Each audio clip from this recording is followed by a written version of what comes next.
हूँ शिवालिका और आप देख रहे हैं बंसल न्यूज का खास कार्यक्रम आयुष्मान। हर बार हम स्वास्थ्य संबंधी समस्याओं पर खास जानकारी इस कार्यक्रम में आप तक पहुंचाते हैं और इसी कड़ी में आज हमारे साथ जुड़ रहे हैं doctor Nishant Shiv. Doctor Nishant Shalby multi speciality hospital Indore के कंसल्टेंट लिवर ट्रांसप्लांट सर्जन हैं। डॉक्टर निशांत, आपका बहुत बहुत स्वागत है बंसल न्यूज पर। जी नमस्ते, धन्यवाद। जी, तो आयुष्मान में आज हम बात करेंगे लिवर से जुड़ी बीमारियों के बारे में। तो आज के समय में ये देखा जा रहा है कि लिवर की समस्याएं ज़्यादा सामने आ रही हैं। ऐसे में आज हम जानेंगे लिवर सिरोसिस के बारे में। इसके कारण क्या हैं, इसका इलाज कैसे होता है और कैसे हम अपनी लाइफस्टाइल सुधार कर लिवर सिरोसिस जैसी बीमारी से बच सकते हैं। अगर आपके मन में भी इसे लेकर कुछ सवालात उठ रहे हैं तो कार्यक्रम के दौरान आप टीवी पर फ्लैश होने वाला नंबर नोट कर सकते हैं और साथ ही डॉक्टर निशांत से बात कर सकते हैं। तो चलिए इस सेशन की शुरुआत करते हैं, इस सवाल जवाब के सेशन की शुरुआत करते हैं। सबसे पहले डॉक्टर निशांत, हम आपसे जानना चाहेंगे कि लिवर सिरोसिस होता कैसे है और ये क्या बीमारी है, क्या कुछ सिम्टम्स इस बीमारी के होते हैं? जी, लिवर सिरोसिस आज की डेट में बहुत कॉमन हो रहा है और कॉमन इसलिए हो रहा है क्योंकि हमारी जो खान पीन है और दिनचर्या है उसके कारण से थोड़ा सा हमको लिवर की प्रॉब्लम होती है। लिवर सिरोसिस एक एंड स्टेज डिसीज़ है जो सबसे आखिरी में पता चलती है। इस एंड स्टेज डिसीज़ के लिए पहले अपने पास नॉर्मल लिवर होता है, नॉर्मल लिवर से फैटी लिवर से अपना फाइब्रोसिस और आखिरी में सिरोसिस। जब मरीज़ को सिरोसिस हो जाता है या किसी पेशेंट को सिरोसिस रहता है, उनमें मरीज़ों को बहुत सारी लिवर संबंधित प्रॉब्लम्स होती हैं, जैसे कि पेट में पानी भरना, बार बार पेट में पानी भरना, बेनूदगी होना, पैरों में सूजन आना, पीलिया होना या फिर कभी कभी लिवर के कारण किडनी में भी थोड़ी सी प्रॉब्लम होना, जिसके कारण से यूरिन कम होना। ये सब परेशानियों के कारण से लिवर में सिरोसिस डेवलप दिखता है और उसके कारण से हम कह सकते हैं कि पेशेंट को सिरोसिस है। और ये सब चीज़ें हमको सोनोग्राफी या फिर सीटी स्कैन के द्वारा पता चला सकता है। डॉक्टर निशांत, अगर आम इंसान समझना चाहे, जैसे हमारी जो ऑडियंस हमें देख रही है, अगर सिरोसिस का मतलब हम समझना चाहे तो एग्जैक्टली क्या प्रोसेस उस लीवर में डेवलप हो जाता है जिसकी वजह से ये डिसीज सामने आता है? लिवर अगर नॉर्मली देखा जाए तो नॉर्मल फंक्शन जब होता है तो इसमें कोई ऐसा परेशानी नहीं दिखती है, मगर आने वाले समय में जैसे फाइब्रोसिस, मैंने आपको स्टेजेस बताया कि पहले आपका फैटी लिवर, फिर फाइब्रोसिस और बाद में आखिरी में सिरोसिस होता है। जब ये सिरोसिस होता है तब मरीज़ को परेशानियां थोड़ा सा पता चलती हैं, उसके पहले कभी पता नहीं चलती हैं।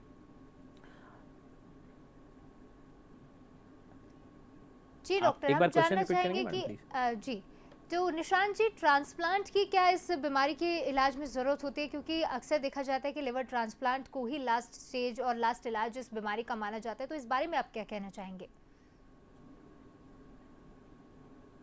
जी देखिए, मैंने आपको पहले भी बताया कि लिवर सिरोसिस जो एंड स्टेज डिसीज़ होती है, ये ना धीरे धीरे प्रोसेस करती है। मरीज के जो लिवर होता है, अगर उसमें से 70 से 80% अगर लिवर काम करना बंद कर देता है, तब जाके ये सब आपको दिखता है। जैसे कि मैंने आपको बताया पहले, पैरों में सूजन आना, बेनूदगी होना, बार बार पेट में पानी भरना या कभी कभी खून की उल्टियाँ होना या फिर पीलिया होना, ये सब जब दिखता है इसका मतलब यह है कि आपका लिवर 20 से 30% फंक्शन बस कर पा रहा है, उससे ज़्यादा फंक्शन नहीं कर पा रहा है। इसके समय पे जब सिरोसिस हो जाता है तब मरीज़ को हम लिवर ट्रांसप्लांटेशन के लिए बताते हैं। उसके पहले हम मेडिकल मैनेजमेंट करते हैं, जैसे कि कुछ दवाइयाँ देना और बाकी कुछ प्रिकॉशंस करना, खान पीन में प्रिकॉशंस करना, ये सब करके देखते हैं। अगर इसके बाद भी मरीज़ अगर इम्प्रूवमेंट नहीं दिखाता या मरीज़ को कोई परेशानी होती है, तब हम आखिरी स्टेज में हम उसको लिवर ट्रांसप्लांटेशन ऑफ़र करते हैं। जी निशांत जी, हम जानना चाहेंगे कि लिवर ट्रांसप्लांट कितने टाइप का होता है और कैसे ये किया जाता है? क्योंकि जैसे डोनर और रेसिपिएंट की क्या कुछ रिक्वायरमेंट्स इसमें होती है, क्या कुछ चेकअप्स इसमें किए जाते हैं? जी, जी। मैं आपको ये बताना चाहता हूँ कि लिवर ट्रांसप्लांट 2 प्रकार से होते हैं। एक तो होता है डिसीज़ डोनर लिवर ट्रांसप्लांट और एक होता है लिविंग डोनर लिवर ट्रांसप्लांट। अब डिसीज़ डोनर लिवर ट्रांसप्लांट क्या होता है, जिसमें कि जो लोग ब्रेन डेड हो जाते हैं, जो कि आपका आपने सुना होगा कि ग्रीन कॉरिडोर बना, किसी ने अपने अंग दान किए और उसके बाद अपन उसका ट्रांसप्लांट दूसरे को करते हैं उसका ऑर्गन को। तो इसको कहते हैं डिसीज डोनर ट्रांसप्लांट। इसमें हम जो ब्रेन डेड पेशेंट होते हैं उसमें से हम लिवर निकालते हैं, वो भी फैमिली की रजामंदी से, और ये पूरा लीगल प्रोसीजर होता है, पूरा गवर्नमेंट ड्रिवन प्रोग्राम होता है। उसके थ्रू जिसका नंबर होता है, जिसकी रैंकिंग होती है, जिसके मापदंड के हिसाब से जिसका सिक होता है, उसको हम ये लिवर ऑफ़र करते हैं और उसमें ट्रांसप्लांट करते हैं। दूसरा मैंने आपको बताया लिविंग डोनर लिवर ट्रांसप्लांट, इसको हम LDLT के नाम से जानते हैं। LDLT में यह होता है कि दो लोग हैं, जैसे कि एक मरीज़ और उसका रिलेटिव मतलब फर्स्ट डिग्री रिलेटिव, जैसे कि भाई बहन, माँ बाप, बच्चे, दादा दादी, नाना नानी, ये लोग फर्स्ट डिग्री रिलेटिव कहलाते हैं, जो कि डोनेट अपनी स्वेच्छा से करना चाहते हैं। सपोज टू बी अगर कोई मरीज़ है और उसकी वाइफ डोनेट करना चाहती है या उसका भाई या उसकी बहन डोनेट करना चाहती है, उनका वर्कअप किया जाता है, फिर उसके बाद उनको आगे किया जाता है। वर्कअप में भी उसमें कुछ चरणों में काम किया जाता है। सबसे पहले हम खून जांच कराते हैं। खून जांच कराने के बाद हम, अगर खून जांच नॉर्मल आती है तो फिर हम दूसरा चरण जाते हैं। दूसरे चरण में हम CT स्कैन और MRI कराते हैं। जब CT स्कैन MRI में देख लेते हैं कि सब कुछ ठीक है, कि जितना हम लिवर काटेंगे या जितना हम लिवर लेंगे और जितना हमारे पास डोनर के पास बचेगा, क्या वो दोनों के लिए सही है या उपयुक्त है, तभी हम दूसरे चरण को पास करते हैं। जब दूसरा चरण पास हो जाता है तब हम कार्डियक और बाकी सब चीज़ों के लिए वर्कअप करते हैं और फिर हम आगे जाके लीगल प्रोसेस करके हम ट्रांसप्लांट के लिए जा पाते हैं। जी डॉक्टर निशांत, हम चाहेंगे कि आप हमारी ऑडियंस को बताएं कि ये लिवर सिरोसिस होता कैसे है, क्या कुछ कारण इसके पीछे होते हैं, क्या खान पान की वजह से होता है या लाइफस्टाइल की वजह से, या कोई वायरल या इन्फेक्शन हम इसे कह सकते हैं? जी। तो पहले मैं आपको बड़ों के बारे में बताऊंगा और फिर मैं बच्चों के बारे में बताऊंगा। मोस्ट कॉमनली बड़ों में आज की डेट में फैटी लिवर ज़्यादा हो रहा है, जिसके कारण से नॉन अल्कोहलिक स्टीरोहेपेटाइटिस, NASH कहते हैं जिसको हम लोग, NASH related chronic liver disease, ये आजकल चरण में बहुत ज़्यादा चल रहा है। इसके कारण से लोगों को फैटी लिवर, और फैटी लिवर से मैंने आपको बताया स्टेटोसिस, फाइब्रोसिस एंड सिरोसिस, ये स्टेजेस होती हैं जो कि बहुत मोस्ट कॉमन हो रही है अभी इंडिया में। सेकेंड मोस्ट कॉमन अल्कोहल है, जो कि बहुत कॉमन हो रहा है ना। लोगों का सेवन अल्कोहल का ज़्यादा होता है। जिन लोगों को, जो लोग डेली अल्कोहल का सेवन करते हैं, ज़्यादा मात्रा में सेवन करते हैं, उनके लिए भी सिरोसिस होने का चांसेस बहुत हाई रहता है। और जैसे आपने बोला कि वायरल हेपेटाइटिस के कारण भी, तो वायरल हेपेटाइटिस B और हेपेटाइटिस C के कारण भी हो सकता है। कभी कभी कोई पॉइजनिंग हो जाती है, कोई ड्रग्स के कारण हो सकता है। तो ये सब कुछ विभिन्न रीज़न है जिसके कारण से अडल्ट में सिरोसिस हो सकता है या लिवर फेलियर हो सकता है। बच्चों में मोस्ट कॉमन जो चीज़ है वो बिलियरी एट्रेसिया। बिलियरी एट्रेसिया वो चीज़ होती है जो जन्मजात से पित्त की नली बन नहीं पाती, जिसके कारण से बच्चों में लिवर सिरोसिस हो जाता है या लिवर ख़राब होता है। जो दूसरा मोस्ट कॉमन होता है वो विल्सन्स डिसीज़, जैसे कि जो प्रोटीन होता है जो लिवर बनाता है, जिसके कारण से कॉपर मेटाबॉलिज्म होता है, वो भी नहीं हो पाता, जिसके कारण से लिवर ख़राब होता है या लिवर, बच्चे एक्यूट लिवर फेलियर में आते हैं। और बाकी कुछ डेफिशिएंसी ऑफ एंजाइम्स होते हैं जिसके कारण से लिवर फेलियर बच्चों में पाया जाता है। तो अडल्ट में most common NASH related non alcoholic, जो कि जिसके कारण मैंने आपको बताया फैटी लिवर, डायबिटीज़, इन सब के कारण होता है। और दूसरा मैंने बच्चों में बताया बिलियरी एट्रेसिया, जो जन्मजात से आपको पित्त की नली बनती नहीं है जिसमें। जी डॉक्टर निशांत, हमने NASH की बात की, आपने जैसे कि बताया कि नॉन अल्कोहलिक जो लोग होते हैं उनमें NASH अक्सर देखा जाता है। तो NASH और डायबिटीज पेशेंट का क्या कोई रिलेशन है? क्या डायबिटिक पेशेंट को इसका ज़्यादा खतरा होता है? जी, डायबिटीज़ जिनकी शुगर अनकंट्रोल्ड रहती है, ना ही हर किसी डायबिटिक पेशेंट को, जिनमें शुगर बहुत अनकंट्रोल्ड रहती है, किसी किसी की शुगर 250, 300, 400, और कोई दवाई भी नहीं लेता है और अपना कोई दिनचर्या भी नहीं बदलता है और अल्कोहल भी लेता है, उससे लिवर में इंसल्ट ज़्यादा होती है, जिसके कारण से लिवर का प्रॉब्लम डेवलप होता है और धीरे धीरे वो सिरोटिक लिवर हो जाता है। डॉक्टर निशांत, हम जानना चाहेंगे कि अगर एक आम इंसान है वो अपने लिवर को हेल्दी रखना चाहे तो उसे क्या, किन चीज़ों का पालन करना चाहिए, अपने खान पान में कैसा बदलाव करना चाहिए? जी, सबसे ज़्यादा आज की डेट में स्ट्रेस और खान-पान ही जो 2 चीज़ें हैं, जिसके कारण से बहुत सारी बीमारियों का जन्म हो रहा है। रही बात अपनी खान-पान की, तो खान-पान में जैसे कि आप देख रहे हैं कि पैक्ड फूड, जंक फूड और बहुत सारे अडल्ट्रेशन फूड जो आते हैं, ये सब चीज़ों के कारण से आपको ये सब टॉक्सिन्स होते हैं, बहुत दिनों से स्टोरेज होते हैं, जिसके कारण से लिवर का बेसिकली काम ये होता है कि डिटॉक्सिफ़ाई करना।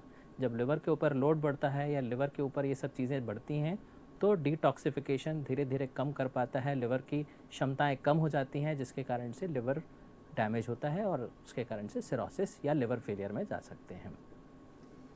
जी निशान जी, हम जानना चाहेंगे कि क्या खान-पान में बदलाव एक आम इंसान को करना चाहिए ताकि वो लिवर साइरोसिस जैसी बीमारी से बच सके? जी, बिल्कुल, खान-पान में जो भी चीज़ें हैं, जैसे फ्रेश फूड खाना, फ्रेश फ्रूट्स खाना, अपने वेट को कंट्रोल में रखना, डायबिटीज़ को कंट्रोल में रखना, अपने पैक्ड फूड को अवॉइड करना, अल्कोहल को अवॉइड करना और जैसे कि मैंने आपको पहले भी बताया कि हेपेटाइटिस बी और हेपेटाइटिस सी, इन दोनों की वैक्सीन्स वगैरह लगाना। हेपेटाइटिस बी की वैक्सीन आती है एक्चुअली, हेपेटाइटिस सी की वैक्सीन नहीं आती है। या फिर अपना blood transfusion limited to limited करना, ये सब चीज़ें हैं जिसके कारण से आपको लिवर में परेशानियाँ कम रहती हैं। जी डॉक्टर, साथ ही हम जानना चाहेंगे कि जिन्हें लिवर सिरोसिस हो चुका है और उसका ट्रीटमेंट भी हो चुका है, जैसे लिवर ट्रांसप्लांट जिनका हो चुका है, तो उन्हें क्या खास ख्याल अपने लिवर का और अपनी बॉडी का रखना चाहिए? जी, बिल्कुल। मैं आपके माध्यम से ये बताना चाहूँगा कि जैसे अगर अपन लिविंग डोनर करते हैं, जैसे कि दोनों जीवित हैं और उनका हम कुछ पोर्शन ऑफ लिवर लेके पेशेंट में लगाते हैं, उनके लिए मैं दोनों के बारे में अलग-अलग बताना चाहूँगा कि रिसिपिएंट के लिए यूजुअली हम हॉस्पिटल में उनको 12 से 14 दिन के आसपास रखते हैं। शुरू के 5 दिन जब ऑपरेशन हो जाते हैं, 5 से 7 दिन हम आईसीयू में रखते हैं, उसके बाद हम वार्ड में भेज देते हैं। मरीज़ को थोड़ा-सा एसेप्टिक प्रिकॉशन, जैसे कि आपने कोविड प्रोटोकॉल फ़ॉलो किया होगा, स्टर्लियम यूज़ करना, मास्क लगाना, हर चीज़ को थोड़ा-सा सैनिटाइज़ करना, ये सब चीज़ें थोड़ा शुरू में करना पड़ता है। उसके बाद जब हम अस्पताल से उस मरीज़ को छुट्टी कर देते हैं, तो उसका खान-पीन, डाइट वगैरह सब कुछ हम उसको लिख के देते हैं। शुरू के 3 महीने में उसको थोड़ा स्ट्रिक्ट प्रोटोकॉल ऑफ कोविड जो बोला है अपन ने कि मास्क लगाना, सैनिटाइज़र यूज़ करना, ये सब चीज़ें करना पड़ता है। टाइम टू टाइम दवाई लेनी पड़ती है। धीरे-धीरे 3 महीने बाद उसका फ़ॉलो-अप और दवाइयाँ कम होने लगती हैं।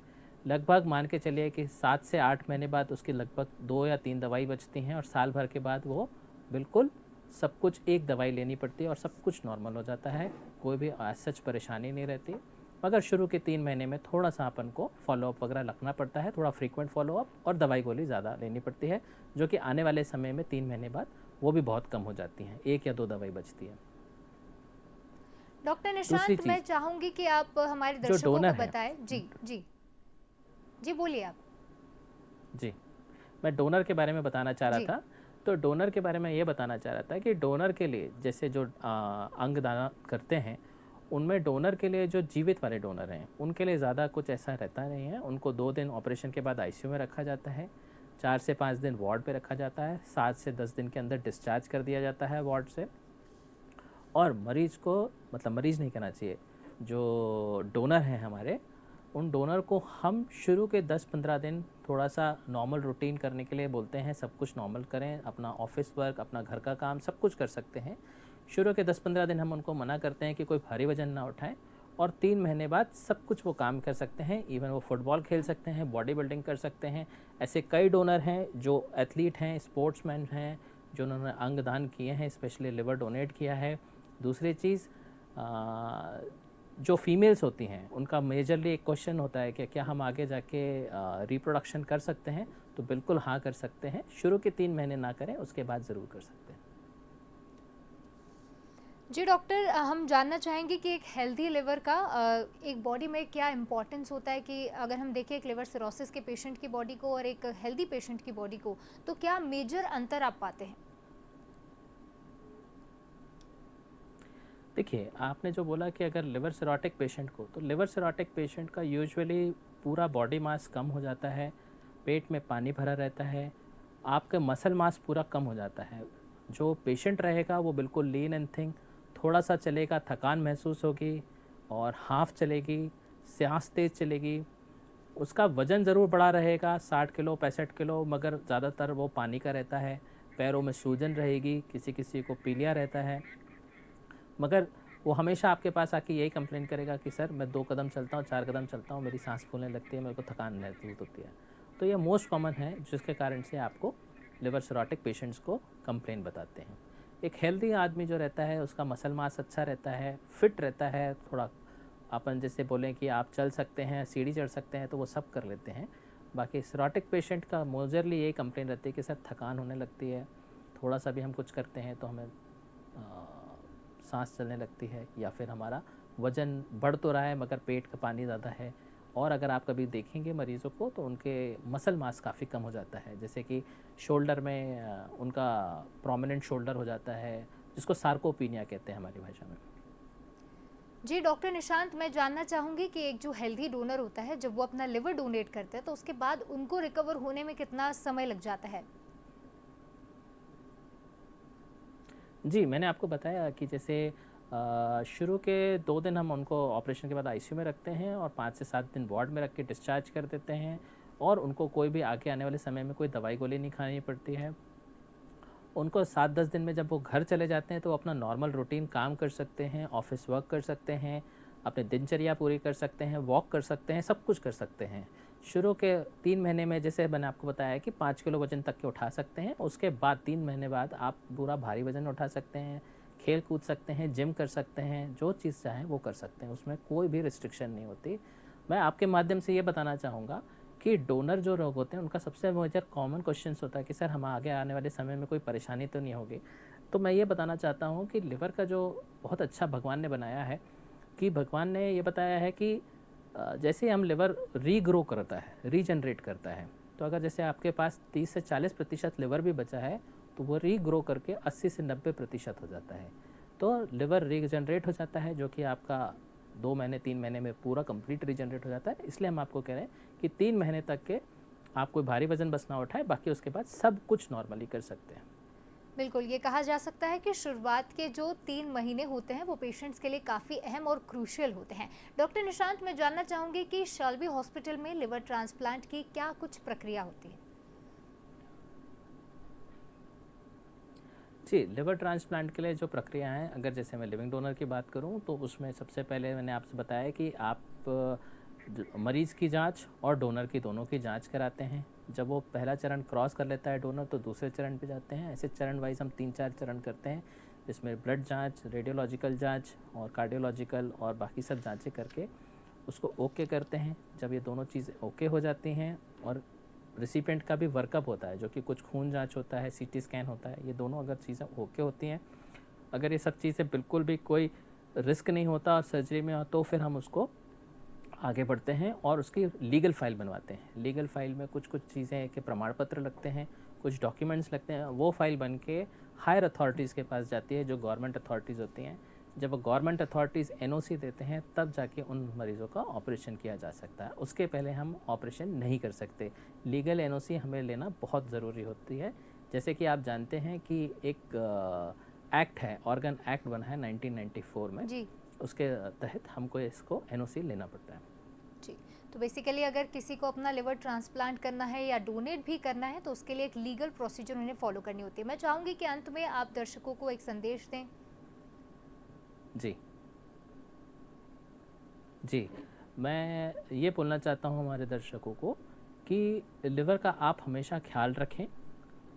कुछ चीज़ें होती हैं जो आपको अवॉइड करना है, जैसे कि जंक फूड ना खाएँ, हेपेटाइटिस बी का इंजेक्शन लगवाएँ, या फिर आप अपने वेट का रेगुलर चेकअप रखें। लिवर का चेकअप हमेशा हर फ्रीक्वेंटली कराते रहें। जैसा भी आप डिसाइड करें, 3 महीने, 6 महीने, साल भर, जो भी है फुल बॉडी चेकअप कराएँ। इससे आप अपने लिवर का देख सकते हैं कि कहीं कोई प्रॉब्लम तो नहीं है या कहीं पर कुछ भी है। और अगर आपको कैसा भी कुछ डाउट होता है तो आप तुरंत डॉक्टर से कंसल्ट करें। जो लोग अल्कोहल का ज़्यादा सेवन करते हैं वो अपना अल्कोहल रिडक्शन करें, जी। अल्कोहल बंद करें। जो लोग बहुत फैटी हैं, जिनको डायबिटीज़ है, वो अपनी शुगर और अपना वेट का कंट्रोल करें। अपना दिनचर्या ठीक करें, सुबह जल्दी उठें, व्यायाम करें, शाम को अपना एक्सरसाइज करें, एक्टिविटीज़ करें, स्ट्रेस थोड़ा लाइफ में कम रखें, यही सब चीज़ें हैं जिसके कारण से जी आपके लिवर को हेल्प मिलती है और आपको अच्छा स्वस्थ जीवन मिलता है। जी जी, बहुत बहुत धन्यवाद डॉक्टर निशांत, आप हमारे साथ जुड़े और लिवर सिरोसिस और लिवर हेल्थ के बारे में हमारे दर्शकों को जागरूक किया। तो आज की इस खास पेशकश में फिलहाल इतना ही, लेकिन ताज़ा अपडेट के लिए लगातार बने रहे बंसल न्यूज़ के साथ। नमस्कार।